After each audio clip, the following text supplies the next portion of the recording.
nous, les données, moi je vous confirme les données que nous avons, hein, c'est-à-dire que on a une diminution maintenant constante du nombre de cas diagnostiqués, mais aussi du nombre de cas hospitalisés en réanimation. Le nombre de morts sera un peu plus long parce que les gens meurent souvent plus d'un mois après avoir été infectés, donc tout ça n'a pas exactement le même rythme. On a les mêmes données dans la région PACA, plus ou moins décalées, on a les mêmes données en France, on a les mêmes données dans la plupart des pays d'Europe, on a les mêmes données en Amérique du Nord, donc on est sur une vague descendante.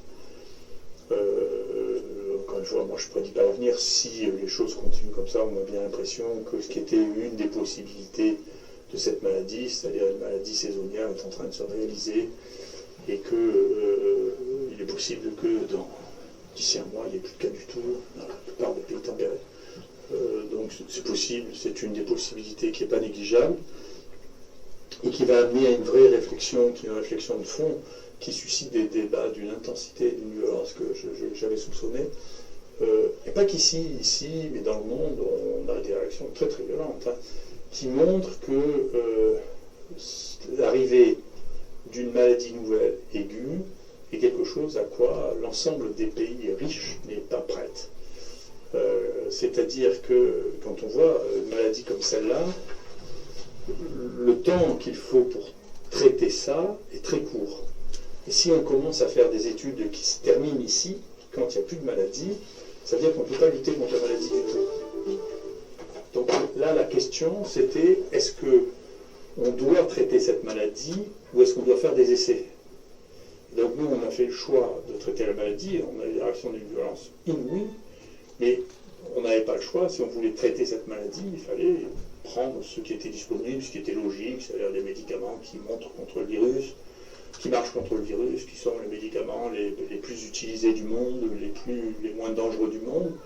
Et ça a levé des grandes folies de trouver que le médicament le plus prescrit de l'histoire de l'humanité était un médicament dangereux. Si on sait comment tout ça sort, l'étude qui a été faite sur 1 million de personnes qui prennent ça pour une polyarthrite rhumatoïde, il n'y a pas d'inconvénient, sauf après 2 ou 3 ans, les gens commencent à avoir des problèmes oculaires, mais pendant 10 jours, c'est inimaginable.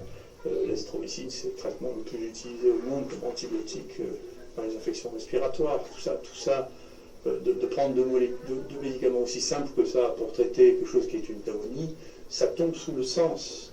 Sauf si on ne veut pas les traiter en attendant d'avoir des essais pour voir si on peut avoir des molécules.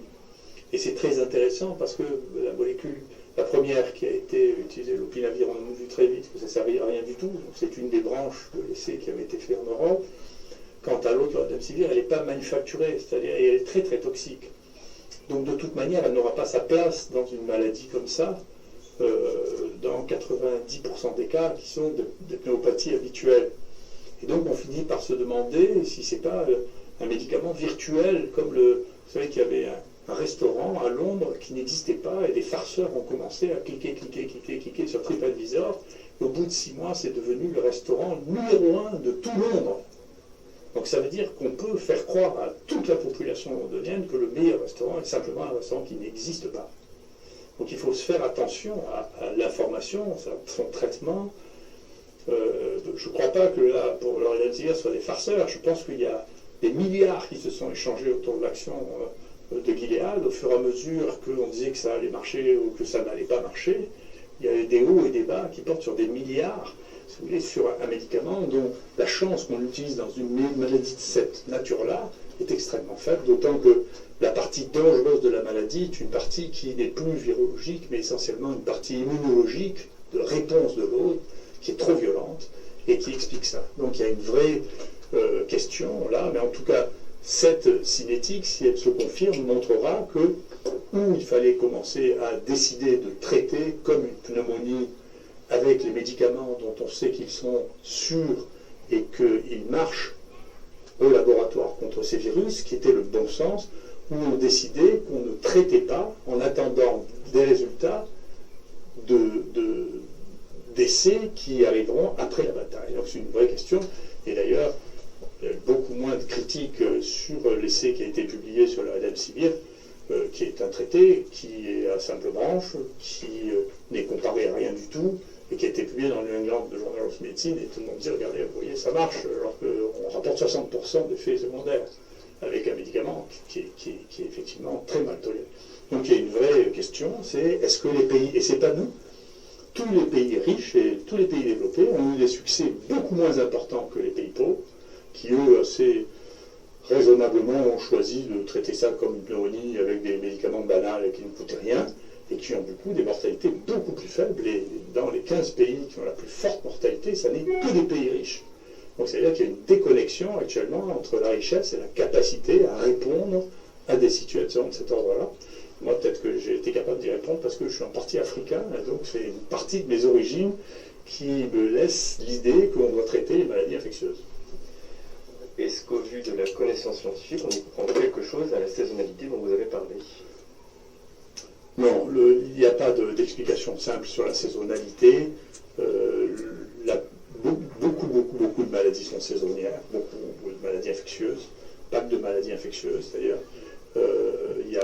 C'est vrai aussi sur les maladies cardiovasculaires, par exemple, parce qu'il y a une espèce d'association entre les infarctus du myocarde et la grippe, par exemple. On fait les infarctus du myocarde plus quand il y a la grippe, et donc, puisque la grippe est saisonnière, il y a l'infarctus du myocarde. Il y a des maladies bactériennes, comme une sur laquelle on a publié avec des collègues, on a découvert qu'une cause d'infection très sévère, les infections à Klebsiella, étaient plus fréquentes à l'automne. On ne sait pas pourquoi, c'est une constatation. Les infections virales respiratoires dans les pays tempérés sont plus fréquentes dans la saison froide. Ils s'arrêtent en général au printemps. C'est le cas de la plupart des maladies virales respiratoires. Donc c'est pas non plus une énorme surprise qu'on ait le même cycle que ce que l'on a d'habitude. Ce qui ne veut pas dire que l'on puisse le comprendre.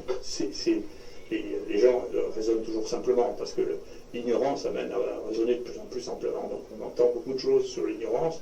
Alors il y en a qui disent c'est la chaleur, d'autres qui disent pas du tout, puisque dans la zone intertropicale, il y a beaucoup plus de grippe, il fait très chaud.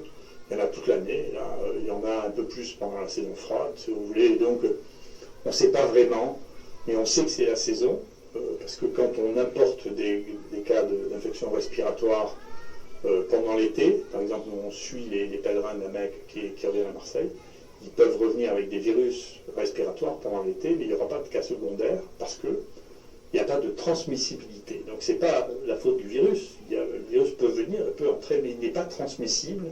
Il est transmissible du fait des saisons. Il y a peut-être les UV qui rentrent dedans, ou de multiples phénomènes qui peuvent rentrer dedans.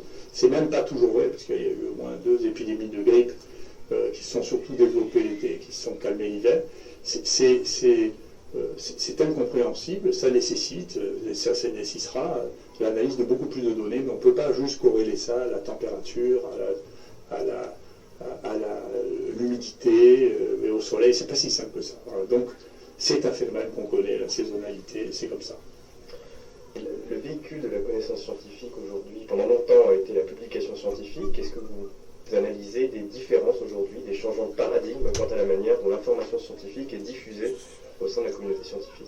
Ah ben oui, nous on l'a vu, pas qu'au niveau de la connaissance scientifique, au niveau du droit de parole.